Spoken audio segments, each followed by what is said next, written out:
So in Rwanda, mothers going for maternity leave will now be entitled to a full pay under the new maternity leave law. And of course, joining us in studio to shed more light or give us a perspective on this issue is none other than feminist Olive Uwamaria, a mother and an employee right here in Rwanda. Olive, thank you for joining us in our studios. First of all, before we get into the nitty-gritty of this particular law, could you shed a picture for us of how things used to be like before this law came into place? Yes, thank you, Anangwe. I think there were about 3 stages of how the law on maternity leave has evolved. Before 2012 particularly, mothers, public servants were entitled to 12 weeks of maternity leave with 100% pay. So after 2012, this was changed to 6 weeks. So you will only get maternity leave and full pay for 6 weeks, and the remaining 6 weeks you get 20%. And so most people actually opted to go back to work because they did not want to lose their money, their salary. But it had implications in terms of the health of the mother and of the child. You know, you need to take care of the child for a certain period of time, and you need to be fully recovered. Just imagine if you've had a cesarean, you may not be entirely recovered for you to be able to go back to work. So looking at this new law, what do you feel is really good out of it? I think this new law really provides an opportunity for employers to feel that they are not being schemed out of money because women are taking a long period of time at home.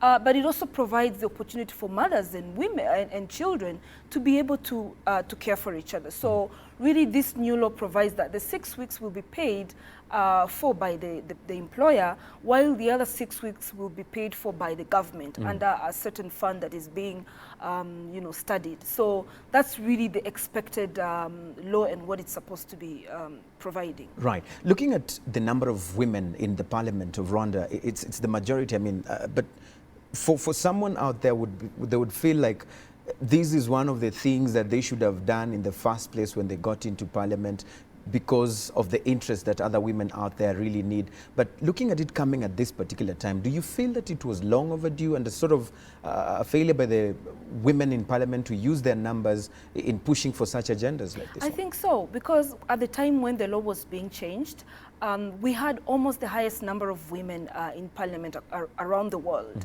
And one would question what led them to actually accept to have such laws changed.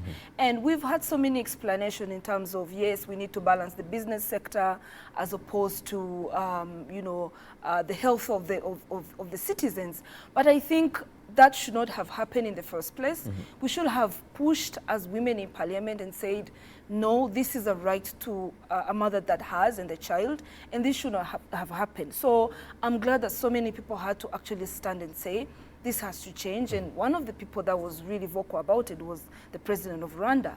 And I think that's why quickly we decided, let us see what can be changed and what can happen. And I'm glad we found a solution that works for Rwanda and for the people. Right. So in terms of the implementation phase, do you see this coming into immediate effect? Because most of the time, most people say that on paper it comes out very easy, but now on the ground to implement it, what do you see in terms of the implementation process, how things are going to roll out? Well, I think that's a different issue.